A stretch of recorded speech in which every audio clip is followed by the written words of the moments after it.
লামা উপজেলার ৩ নং ফাঁসিয়াখালী ইউনিয়নের রাজনীতিতে এক নাম জাকের হোসেন মজুমদার।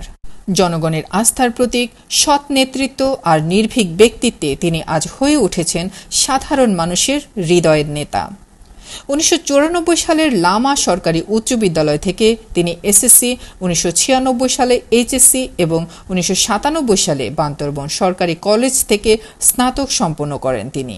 ছাত্রজীবন থেকে তিনি রাজনীতিতে ছিলেন সক্রিয়, ছিলেন বিএনপির সাহসী ও আদর্শনিষ্ঠ ছাত্রনেতা। পরবর্তীতে তিনি বিএনপির ফাঁসিয়াখালী ইউনিয়নের চেয়ারম্যান নির্বাচিত হন টানা ২ বার। নেতৃত্বগুণ, পরিশ্রম ও সততার মাধ্যমে জাকের হোসেন মজুমদার আজও আছেন মানুষের আলোচনার কেন্দ্রবিন্দুতে।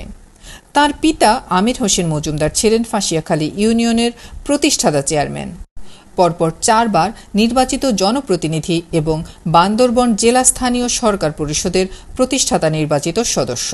আমির হোসেন মজুমদার ২০০৮ সালের ২৭শে মার্চ ইন্তেকাল করলে গোটা এলাকায় নেমে আসে গভীর শোকের ছায়া, কিন্তু আজও তার রেখে যাওয়া মানবিক মূল্যবোধ, সততা ও নেতৃত্বের আদর্শকে এগিয়ে নিয়ে চলেছেন তাঁরই সন্তান জাকের হোসেন মজুমদার, যিনি আজ ফাঁসিয়াখালীর জনগণের আস্থার প্রতীক।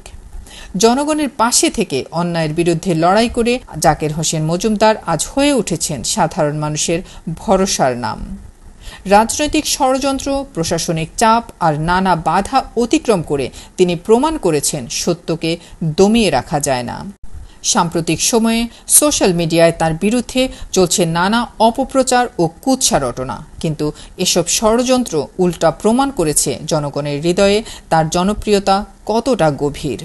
ফাঁসিয়াখালীর রাজনীতিতে আজ এক পরিবার, আমির হোসেন মজুমদার আর ছেলে জাকের হোসেন মজুমদার।